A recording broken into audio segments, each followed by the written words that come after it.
இன்றைக்கி நம்ம பார்க்க போகிறது சில்லிங் இன் அனதர் வேர்ல்டு அனிமியோட எபிசோட் 2 தான் பார்க்க போகிறோம். இந்த எபிசோடில் நம்ம ஹீரோயின் பண்ணுறதெல்லாம் ரொம்பவே ஃபன்னாக க்யூட்டாக இருக்கும். அந்த அளவுக்கு நான் என் பெஸ்ட்டை கொடுத்து எக்ஸ்பிளைன் பண்ண ட்ரை பண்ணுறேன். உங்களுக்கு கதை புரியணுங்கிறதுக்காண்டி சில இடத்துல நான் மாடிஃபை பண்ணி சொல்லியிருக்கேன். இந்த வீடியோ பிடிச்சா லைக் பண்ணிட்டு மறக்காமல் நம்ம சேனலை சப்ஸ்கிரைப் பண்ணிடுங்க. சரி வாங்க வளரணும்னு பேசி டைம் வேஸ்ட் பண்ணாமல் வீடியோக்குள்ளே போகலாம். இன்றைக்கி நம்ம பார்க்க போகிறது chilling in another world with level 2 super cheats அனிமியோட சீசன் 1 எபிசோட் 2 தான் பார்க்க போகிறோம். அதுக்கு முன்னாடி ஹாய் கைஸ், வாங்க வீடியோக்குள்ளே போகலாம். எபிசோடோட ஸ்டார்டிங்கில் ஃபென்ரியஸுக்கும் நம்ம ஹீரோக்கும் பயங்கரமான சண்டை நடந்துகிட்டு இருக்கு. ஃபென்ரியஸை தோக்கடிக்கிறதுக்காண்டி நம்ம ஹீரோவும் அவன்கிட்ட இருக்க எல்லா ஸ்கில்லையும் யூஸ் பண்ணிட்டு இருக்கான். அப்போ ஃபென்ரியஸும் டெலிபோர்டேஷன் மேஜிக்லாம் யூஸ் பண்ணி ஹீரோகிட்டேருந்து தப்பிச்சிக்கிட்டு இருக்கா. அப்போ நம்ம ஹீரோவும் நீ எங்கே பண்ணாலும் தப்பிக்க முடியாது அப்படின்னு சொல்லிட்டு அவனோட கிராவிட்டி மேஜிக்கை யூஸ் பண்ணுறான். அப்போ நம்ம ஹீரோவும் இவளை எப்படியாச்சும் கண்ட்ரோல் பண்ணணும்னு நம்ம சிஸ்டம்கிட்ட கேட்க, அப்போ அந்த சிஸ்டமும் அடிமைப்படுத்துகிற மாதிரி ஒரு மேஜிக்கை காட்ட நம்ம ஹீரோவும் இதை கண்டிப்பாக நான் பண்ணவே மாட்டேன்னு சொல்லிட்டு இருக்கான். உங்களுக்கு வேற வழியே இல்லை, இதை தான் யூஸ் பண்ணணும்னு சிஸ்டம் சொல்ல, என்னோட உலகத்தில் நடந்த கேவலமான விஷயத்த நான் இந்த உலகத்தில் செய்யவே மாட்டேன் அப்படின்னு நம்ம ஹீரோ மறுத்துடுறான். ஃப்ரீயாகவும் அதுலேருந்து தப்பிச்சு போகிறதுக்காண்டி ஆன்டி கிராவிட்டி மேஜிக்கெல்லாம் யூஸ் பண்ணுறா. ஆனால் அந்த சிஸ்டம் அதை கேன்சல் பண்ணிடுது. சிஸ்டமும் இந்த ஸ்பெல்லை யூஸ் பண்ணுங்கன்னு சொல்லிட்டு இருக்கும்போது நம்ம ஹீரோக்கு அவன் பழைய உலகத்தில் ரொம்பவே வெறுத்த விஷயத்த பண்ண பிடிக்கவே இல்லை. ஃப்ரீயாவோட மேஜிக்கெல்லாம் ஃபுல்லாக ட்ரெயின் ஆக இனிமேல் உன்னோட சண்டை போட முடியாதுன்னு படுத்துடுறா. போராட முடியாத எனக்கு வாழ்கிறதுக்கு தகுதியே இல்லை, உன்னோட கையாலேயே நீ கொன்னுடு அப்படின்னு ஃப்ரீயாக சொல்கிறா. நான் உன்னை கொல்ல போகிறதும் இல்லை, எனக்கு சண்டை போடுறதும் பிடிக்கவும் இல்லை அப்படின்னு நம்ம ஹீரோ சொல்கிறான். இதை கேட்டாவலும் நான் ஒரு டீமன், ஹியூமனான உங்களுக்கும் எங்களுக்கும் எப்போ பாரு சண்டை நடந்துக்கிட்டே தான் இருக்கும். ஆனால் நீ என்னை கொல்ல போகிறது இல்லைன்னு சொல்லிகிட்டு இருக்க. எனக்கு இதை பற்றியெல்லாம் கவலையே கிடையாது. அது மட்டும் இல்லாமல் நான் வீக்காக இருக்கவங்கள கொல்ல மாட்டேன். இதை கேட்டாவலும் நீ ரொம்ப இன்னசென்ட்டாக இருக்க அப்படின்னு சொல்லிட்டு பீஸ்ட் ஃபார்ம்லேருந்து ஹியூமன் ஃபார்முக்கு மாறுறா. அப்போ நம்ம ஹீரோவும் நீ மனுஷங்க கூட சண்டை போட மாட்டேன்னு சொன்னீங்கன்னா நான் உன்னை எதுவும் பண்ண மாட்டேன் அப்படின்னு சொல்கிறான். அவளுக்கு போட்டுக்க ட்ரெஸ் இல்லை அப்படிங்கிறதுனால அவனோட பேக்கில் எதுவும் இருக்கான்னு செக் பண்ணிகிட்டு இருக்கான். அப்போ நம்ம ஹீரோவும் இவளுக்கு என்னாச்சு அப்படின்னு கேட்க, அவளோட மேஜிக் கம்மியானதுனால அவள் தூக்க நிலைக்கு போயிட்டா அப்படின்னு சிஸ்டம் சொல்லுது. பயப்படுற மாதிரி எதுவும் இல்லை அப்படின்னு நம்ம ஹீரோவும் சந்தோஷப்பட்டுக்கிட்டு இருக்கான். அப்போ நம்ம ஹீரோவும் என்கிட்ட ரொம்ப டிஃப்ரெண்ட்டான மேஜிக்லாம் இருக்கே அப்படின்னு பார்த்துக்கிட்டு இருக்கான். அப்போ நம்ம ஃபென்ரியஸும் கண்ணு முழிச்சிட்டு இவனோட மேஜிக் எதிர்த்து என்னால் ஒன்றுமே பண்ண முடியல, அது மட்டும் இல்லாமல் நான் ஹியூமன்ஸ்லாம் ரொம்பவே வீக்கானவன்னு நினச்சிக்கிட்டு இருந்தேன் அப்படின்னு சொல்லிட்டு இருக்கா. ஃபென்ரியஸ் கண்ணு முழிச்சிட்டியா, இப்போ உனக்கு எப்படி இருக்குது அப்படின்னு நம்ம ஹீரோ கேட்குறான். நான் தூங்கிட்டு இருக்கும்போது என் மேலே ஹீலிங் மேஜிக் யூஸ் பண்ணியா அப்படின்னு அவள் கேட்க, நம்ம ஹீரோவும் ஆமான்னு சொல்கிறான். இதுவே வேறு யாராச்சும் இருந்தால் கண்டிப்பாக என்னை கொன்று என் தோலை உரிச்சிருப்பாங்க. இனிமேல் நான் ஹியூமன்ஸ் கிட்ட சண்டை போட மாட்டேன் அப்படின்னு நம்ம ஹீரோ கிட்ட ஃபென்ரியஸ் சொல்கிறா. இனிமேல் நீங்கள் தான் என்னோட மாஸ்டர் அப்படின்னு நம்ம ஃபென்ரியஸ் சொல்ல, எனக்கு அதெல்லாம் இஷ்டம் இல்லை, நீ அப்படி என்னை கூப்பிடாத அப்படின்னு சொல்கிறான். உங்களுக்கு நான் தேவையில்லாத போது நான் எதுக்கு உயிரோட இருக்கணும் அப்படின்னு அவள் சாகிற மாதிரி நம்ம ஹீரோவை பயமுறுத்த, சரி நீ என் கூடயே இரு அப்படின்னு நம்ம ஹீரோவும் ஒத்துக்கிறான். இதை கேட்டதும் அவள் ரொம்பவே ஹாப்பி ஆகிடுறா. நான் இந்த உலகத்தை சேர்ந்தவனே இல்லை, நான் வேறு உலகத்துலேருந்து இந்த இடத்துக்கு சமன் பண்ணப்பட்ட ஒரு ஹீரோ தான். என்கிட்ட எந்த பவரும் இல்லைங்கிறதுனால என்னை அங்கேருந்து துரத்தி விட்டாங்க. அது மட்டும் இல்லாமல் என்னை பழைய உலகத்துக்கும் அனுப்பியும் வைக்கல அப்படின்னு நடந்ததெல்லாம் நம்ம ஃபென்ரியஸ்கிட்ட நம்ம ஹீரோ சொல்கிறான். இதான் என்னோட உண்மையான உருவம், கேஸ்டில் இருக்க யாரும் என்னை கண்டுபிடிக்கக்கூடாதுன்னு நான் மாற்றி வச்சுருக்கேன். அடுத்து நான் என்ன பண்ண போகிறேன், எங்கே போக போகிறேன்னு கூட தெரியாமல் ஒரே குழப்பத்தில் தான் இருக்கேன். இப்போ நீ கண்டிப்பாக என் கூட வந்தால் ரொம்பவே கஷ்டப்படுவேன் அப்படின்னு நம்ம ஹீரோ சொல்கிறான். எனக்கு எந்த பிரச்சனையும் இல்லை, நாங்கள் லூப்பின்ஸ்லாம் எப்பவும் தனியாக தான் வாழ்வோம். அது மட்டும் இல்லாமல் நாங்கள் எங்களோட மாஸ்டர் சொல்கிறத தான் கேட்போம். நீங்கள் யாராக இருந்தாலும் சரி, எங்கேருந்து வந்திருந்தாலும் சரி, இனிமேல் என் லைஃப் லாங் ஃபுல்லாக உங்கள் கூட தான் இருப்பேன், நான் உங்கள் கூடவே இருந்துக்கிறேன் அப்படின்னு ஃபென்ரியஸ் சொல்கிறா. நல்லா யோசிச்சு தான் சொல்கிறியான்னு நம்ம ஹீரோ கேட்க, ஆமான்னு நம்ம ஹீரோவை கொஞ்சம் ஆரம்பிச்சிடுறா.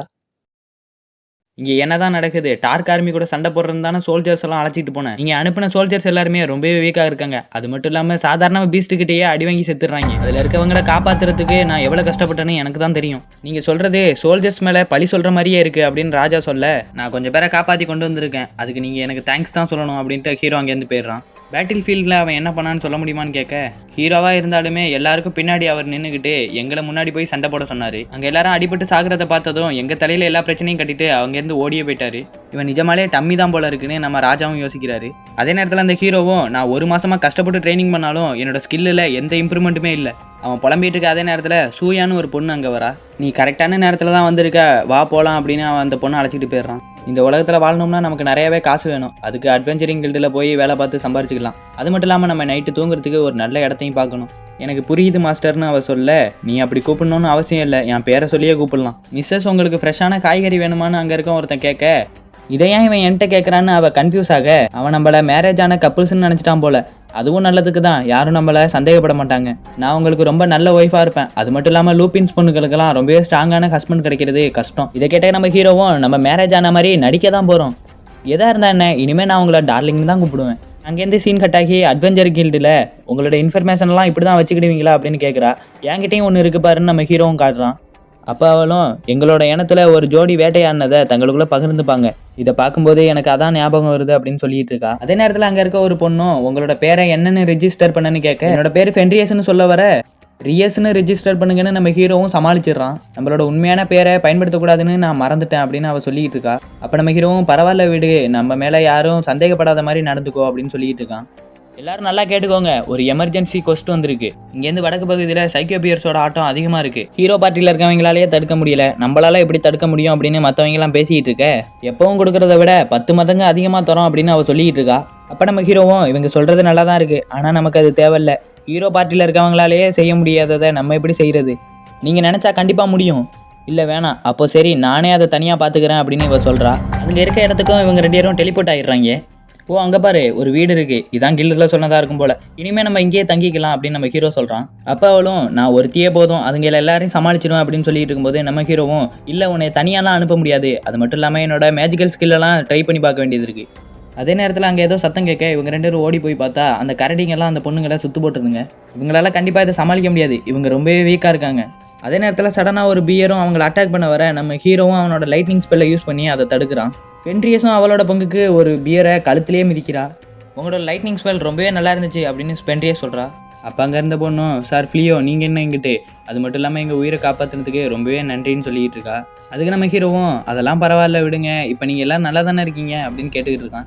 அப்போ அவளும் உங்கள் கூட இருக்க பொண்ணு யார் அப்படின்னு கேட்க அப்போ நம்ம ஹீரோவும் இவளை பற்றி தெரிஞ்சிச்சுன்னா தேவையில்லாத பிரச்சனை தான், இவ தான் ரியஸ் என்னோட ட்ராவல் பண்ணுற பொண்ணு அப்படின்னு நம்ம ஹீரோ சொல்லிடுறான். இதை கேட்டதும் அவள் ரொம்பவே சோகமாயிடுறா. ஒய்ஃப்னு சொன்னாதான் என்ன அப்படின்னு. அப்போ திடீர்னு ஒரு கரடி நம்ம ஃபென்ட்ரியஸ் அட்டாக் பண்ண வர அவள் திரும்பி ஒரு லுக்கு தான் விடுவா, அதுக்கே அது பிறண்டுடும். இந்த கரடிக்கே உன்னை பற்றி தெரிஞ்சிருக்கு போல, உன்னை தோக்கடிக்க முடியாது அப்படின்னு. இதை பண்ணுறதெல்லாம் பார்த்தா இதனால எந்த பிரச்சனையும் வராதுன்னு நினைக்கிறேன். இது அப்படியே விடுறதும் நல்லதுக்கு இல்லை, இதை வேணா நம்மளே வச்சுக்கலாமா அப்படின்னு கேட்குறா. என்னது இதை நீ பெட்டா வச்சுக்க போறியா? இதை கேட்டதும் அங்கே இருக்க பொண்ணுங்கள்லாம் நடுங்க ஆரம்பிச்சிருந்துங்க. இது யாரையும் அட்டாக் பண்ணாமல் இருந்துச்சுன்னா நம்மளே இதை வச்சுக்கலாம் அப்படின்னு நம்ம ஹீரோ சொல்கிறான். அதை அட்டாக் பண்ணாமல் இருக்கிறதுக்காண்டி நம்ம ஹீரோவும் அது கழுத்தில் ஒரு காலரை போட்டு விட்றான். அந்த காலர் அந்த கரடிக்கு வர்ற கோவத்தை ரொம்பவே நல்லா கண்ட்ரோல் பண்ணுமா. அப்புறம் நம்ம ஹீரோவும் சேஃப் ஷிஃப்ட் மேஜிக்கை யூஸ் பண்ணி அதை ஒரு முயலாக மாற்றிடுறான். இது பார்க்க கொஞ்சம் நல்லா இல்லைனாலும் ஏதோ இருக்குது அப்படின்னு நம்ம ஹீரோயினும் இதுக்கு என்ன பேர் வைக்கிறதுன்னு யோசிச்சுக்கிட்டு இருக்கா. பொண்ணுங்களுக்கெல்லாம் இங்கே என்னடா நடக்குது அப்படின்னு ரொம்பவே குழப்பமாக இருக்குது. ரொம்பவே ஸ்ட்ராங்கான சைக்கோ பியர்ஸ் எல்லாம் தோக்கடிச்சு அதில் ஒன்று பெட்டாகவும் வச்சுருக்காங்களேன்னு. அப்போ அங்கே இருந்த ஒரு பொண்ணும் ஹீரோ கிட்ட எங்களுக்கு ஒரு உதவி பண்ண முடியுமா அப்படின்னு கேட்குறா. எங்கள் உயிரை நீங்கள் 2 வாட்டி காப்பாற்றிருக்கீங்க, அதுக்கு ரொம்பவே நன்றி. என் பேர் வெல்ரோசர், நான் கேஸ்டிலில் ஒரு நைட்டாக இருக்கேன். என் பேர் பிளாசம், எங்களோட வீட்டு ஃபார்மிங்கெல்லாம் நான் தான் பார்த்துக்கிட்டு இருந்தேன். இப்போ ஸ்வாடை வச்சு சண்டை போட்டுக்கிட்டு இருக்கேன். அப்படியே மற்றவங்களும் தங்களை பற்றி சொல்லிக்கிட்டு எங்களுக்கு ஃபைட் பண்ண சொல்லித்தர முடியுமா அப்படின்னு இவ கேட்குறா. இப்போ நீங்கள் என்ன சொல்கிறீங்க, நான் உங்களை ட்ரெயின் பண்ணணும் அப்படின்னு ஆசைப்படுறீங்களான்னு கேட்க ஆமான்னு சொல்கிறான். சைக்கோ பியர்ஸை கொல்றதுக்கு ஹீரோவே போயிருந்தார், ஆனால் அவரால் ஒன்றுமே பண்ண முடியல. அது மட்டும் இல்லாமல் எங்களை எல்லாருமே குறை தான் சொல்லிக்கிட்டு இருந்தார். ஸ்ட்ராங்கான ஆளுங்க கிடைக்கிற வரைக்கும் நான் டார்கோனோட சண்டை போட மாட்டேன்னு கேஸ்டேலுக்குள்ளேயே சாத்திக்கிட்டு இருக்காரு. இதை கேட்ட ராஜாவும் எங்களை இந்த பியரோட சண்டை போடுங்க அப்படின்னு அனுப்பி வச்சுட்டாரு. நாங்கள் 4 பேர் சேர்ந்தும் அந்த பியர்ஸை எங்களால் ஒன்றுமே கழட்ட முடியல, அதனால நீங்கள் தான் எங்களுக்கு சண்டை போடுறது எப்படின்னு சொல்லி தரணும். அப்போ நம்ம ஹீரோவும் என் மேஜிக்கை பற்றி எனக்கே தெரியாது, இதுங்க என்கிட்ட கேட்குதேன்னு யோசிச்சுக்கிட்டு இருக்கான். அப்போ ஃபென்ட்ரியஸும் உங்களுக்கு இது மாதிரி சொல்கிறதுக்கு வெட்கமா இல்லையான்னு ரொம்பவே டென்ஷன் ஆகுறா. நான் முதல்ல சொன்னேன்ல இவ என்னோட ட்ராவல் பண்ணுற பொண்ணுன்னு, அதெல்லாம் இல்லை, இவ என்னோட ரொம்பவே பியூட்டிஃபுல்லான ஒய்ஃபு, இதோட சேர்ந்து நான் அமைதியாக வாழணும்னு தான் ஆசைப்பட்றேன். அப்போ ஹீரோவை பார்த்து உங்களுக்கு கல்யாணம் ஆகிட்டா, புதுசாக கல்யாணம் ஆனவங்களை நாங்கள் டிஸ்டர்ப் பண்ண விரும்பலை. இதை கேட்ட ஃபென்ட்ரியஸும் ரொம்பவே ஹாப்பியாக டார்லிங் நீங்கள் இவங்களுக்கு எப்படி சண்டை போடுறதுன்னு சொல்லி கொடுங்க, மற்றவங்கள விட உங்களை பற்றி ஒரு ஒய்ஃபாக எனக்கு தான் நல்லா தெரியும், இங்கே உதவின்னு கேட்டு யார் வந்தாலும் கண்டிப்பாக செய்வீங்கன்னு எனக்கு நல்லாவே தெரியும். ஒரு ஒய்ஃபாக நீங்கள் என்ன முடிவு எடுத்தாலும் நான் கண்டிப்பாக உங்கள் பக்கம் தான் இருப்பேன். அப்போ நம்ம ஹீரோவும் சரி நான் உங்களுக்கு எனக்கு தெரிஞ்சதை கற்றுத்தரேன் அப்படின்னு ஒத்துக்கிறான். சார் ஃப்ளியோ உங்களுக்கு ரொம்பவே நன்றி, எங்களுக்கு ஒரு சின்ன உதவி மட்டும் பண்ணுங்கள். இந்த காட்டுக்குள்ளே கேம்ப் பண்ணி தங்குறது ரொம்பவே ஆபத்தானது, அதனால் நாங்கள் உங்கள் வீட்டிலேயே ஒரு மூலையில் இருந்துக்கிறோம், கண்டிப்பாக உங்களை டிஸ்டர்பே பண்ண மாட்டோம்.